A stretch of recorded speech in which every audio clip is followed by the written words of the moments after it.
ইফতার করা একটি সুন্নাত এবং ইফতারের সময় দোয়া নিবেদন করা আরেকটি সুন্নাত। আসসালামু আলাইকুম ওয়া রাহমাতুল্লাহি ওয়া বারাকাতুহু।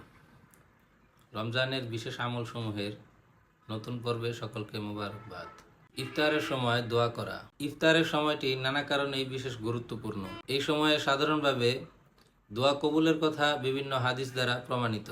এছাড়াও বিসমিল্লাহ বলে ইফতার শুরু করার পর ইফতার শেষে বিশেষ মাসনুন দোয়া পড়াও সুন্নত। রাসূল সাল্লাল্লাহু আলাইহি ওয়াসাল্লাম ইফতারের সময় এই দোয়া নিবেদন করতেন, যাহাবাজ জামাউ ওয়াবতাল্লাতিল উরুকু ওয়া সাবাতিল আজরু ইনশাআল্লাহ। এর অর্থ হলো পিপাসা দূরীভূত হয়েছে, শিরা উপশিরা সিক্ত হয়েছে, আল্লাহ চান তো প্রতিদানও অবধারিত হয়েছে। ইফতারের আরেকটি দোয়া বেশ প্রচলিত, সেটি হলো আল্লাহুম্মা লাকা সুমতু ওয়া আলা রিজকিকা আফতারতু। এই দোয়াটির অর্থ হলো, হে আল্লাহ, আমি আপনার জন্য রোজা রেখেছি এবং আপনার দেওয়া রিজিক দ্বারাই ইফতার করেছি। এই দোয়াটির সনদ কিছুটা দুর্বল হলেও তা আমলযোগ্য।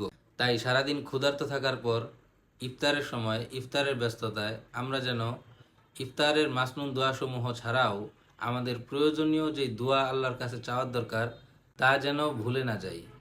ইফতার করা একটি সুন্নাত এবং ইফতারের সময় দোয়া নিবেদন করা আরেকটি সুন্নাত। অতএব সাহারি ও ইফতারকে ঘিরে অনেকগুলো সুন্নতি রয়েছে। আল্লাহ তাআলা আমাদেরকে রমজান মাসকে বিশেষভাবে পালন করার তৌফিক দান করুন। আসসালামু আলাইকুম ওয়া রাহমাতুল্লাহ।